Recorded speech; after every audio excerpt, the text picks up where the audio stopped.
So anong estado ng araw po ba ang daigdig ngayon? Kung ako pong tatanungin po ninyo, nandun na po tayo sa anytime now, the beast is coming. Okay? Anytime now, the beast will reveal himself. Nandun na po talaga tayo. But may good news po ko sa inyo. Kasi punong-puno po kasi ng senyalis ang second coming. Ang mga pinagbabatayan ko po o pinagbabatayan natin, tayong mga nag-aaral ng Bible, ay yung mga senyales na ibinigay ng Panginoon. No? Kung ano-ano ba yung mga yon. Yung mga senyales bang yun makikita sa panahon natin? Opo. Ito pong panahon natin ngayon, actually magbibigay lang po ako ng isang year kung ano nang nangyayari. Itong year na ito, batayan ko lang. Ito, 2026.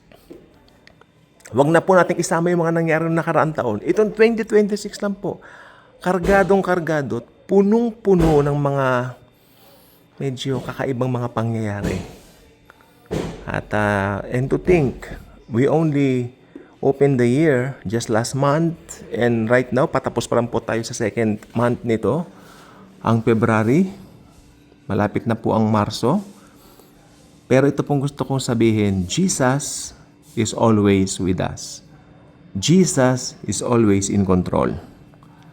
Alam po ba ninyo, habang pinagmamasdan ko kagabi ang ulap, siguro around 9:30 going on, mga quarter to 10 na siguro din yung kung di ako nagkakamali. Grabe yung langit, talagang walang kahangin-hangin, humidity. May kinalaman bang humidity sa mga bagay na nangyayari ngayon? Samantalang dati naman ang nag-humid. Yes, dati na pong nag-humid pero hindi katulad ng sobra po ngayon. Gigising ka ngayon kasi hindi ko po pwedeng buksan yung aircon paggabi sa amin kasi sumasama pang pakiramdam ko pa nag-aircon ako ng gabi. Binubuksan ko lang yung pagtanghali. Pero kapag kagabi matutulog ako, ayaw ko as much as possible. Ayaw ko mag-aircon ng gabi. Opo. Kasi medyo mahinang baga natin. Oo. So, ang nangyari po, pag gumigising ako ng tagaktak pawis ko, knowing na pag February, maginaw yan, di ba? Yung mga nagdaang panahon, nagja-jacket pa nga po ako bag natutulog o sweater. Malaki ang nagbago sa daigdig, mga kaibigan. Tapos, kung magbubukas ka ng YouTube mo, ako binabantihan ko po talaga ngayon yung mga nangyayari po sa Middle East, yung mga nangyayari sa around the world, especially yung sinasabi niya ng pagkikreate nila ng one world government. Ngayon po tayo magbantay dito. Kung sasabihin mo sa akin ito, 10 years back, 2016, 2014, and 15, something like that, hindi pa kita papansinin.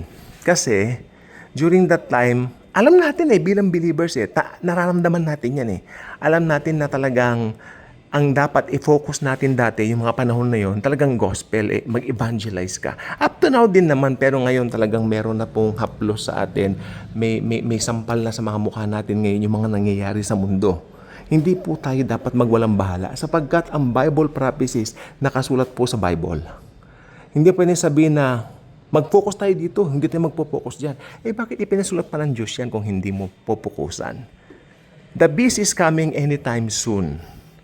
That's the firm and founded truth na nakikita natin kung pagbabasihan natin ng 2026. That's the only thing na talagang makikita mo kung inaaral mo talaga. Pero ulitin ko, huwag tayong matatakot. Dapat nga lalo tayong maging eager to share the gospel of grace. Dahil ang gospel of grace lamang po ang makakapagpakawala sa mga maling katuruan. Habang hindi pa dumarating si Kristo, ituro natin sa kanila yung dahilan para mapasama sila sa rapture. Maraming Kristiyano ngayon ang nag-aakala na sasama sila sa rapture dahil sa mga religious practices nila, dahil sa mga mabubuting gawa nila, dahil nagbabible study sila, dahil sa mga community nila at dahil sa mga institutional church nila. Hindi po yun. Hindi po yun. The only thing na makakapagpasama sa'yo o makakapagpa-include sa'yo para madagit ka ng Panginoong Hesus sa rapture ay ang paniwalaan mo lamang ang ginawa niya sa cross. Wala nang iba pa. You believe in what He has accomplished sa krus ng Kalbaryo 2,000 years ago. That would be enough. That's enough. Nalulungkot si Jesus Sinasabi niya sa mga Kristiyano ngayon, tinalikuran nyo na ang inyong unang pag-ibig. Tinalikuran nyo na ang inyong first love. Okay? Ang pagkaunawa ng iba dito, tumalikod na raw kay Jesus at gumagawa ng kamunduhan. Hindi po yun ang ibig sabihin ni Jesus sa verse. Ang ibig sabihin ni Jesus sa verse, ganito. Nang marinig ninyo ang ebanghelyo, ipinangaral sa inyo to sa pamamagitan ng biyaya. Naligtas kayo sa biyaya at wala kayong pagmamalaki. Tama? At tinanggap ninyo ang gospel sa pamamagitan lang ng biyaya ni Jesus. Ano ngayon?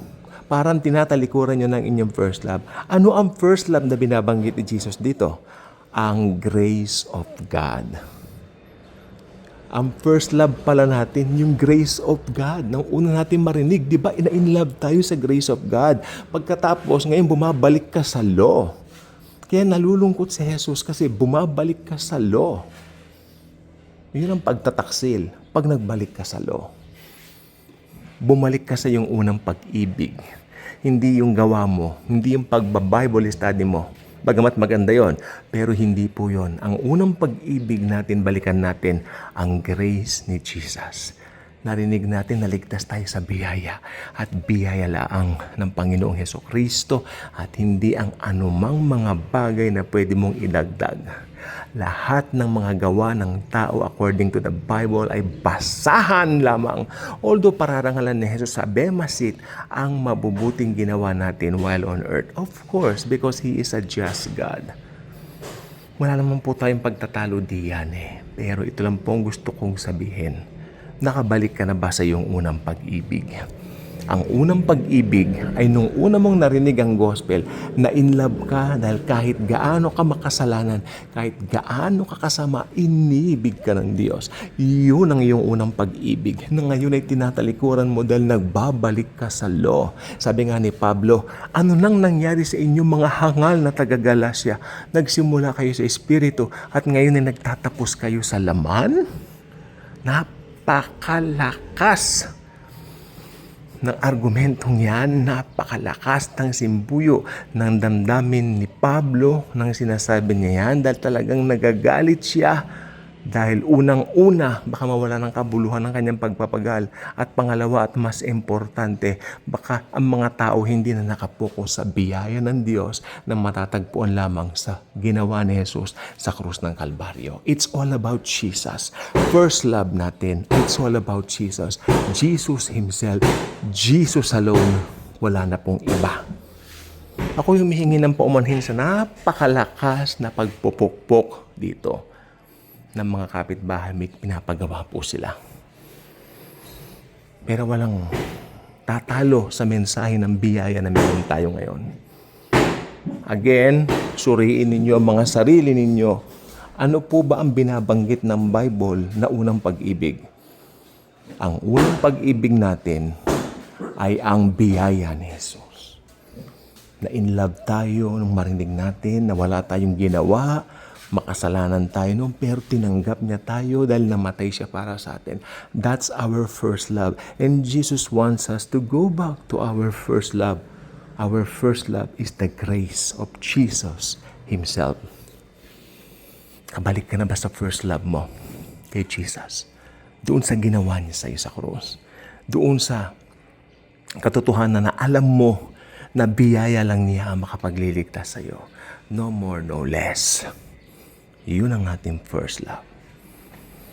Pag balik ka na sa iyong first love, dumating man ang delubyo, dumating man ang demonyo, hindi ka matatakot sapagkat alam mo, because of Jesus, we will all be raptured dahil sa ginawa niya sa krus ng Kalbaryo. Dahil mabuti siya. Jesus is so good. Sa ilang beses na panahon, ako iniligtas na ng Panginoon. Naranasan mo yun, naranasan ko yun, naranasan natin lahat yun. For how many times the Lord Jesus delivered us, and He will deliver us again and continue to deliver us because of His great love for us. Nag-uumapaw na pagmamahal ni Jesus sa atin. Maging ka-good vibes ka na by clicking the subscribe button and share this video. It's very important to know na ibang mga taong wala pa sa Panginoong Jesus na si Jesus lang ang daan at wala nang iba. That will be all for now and God bless sa ating lahat.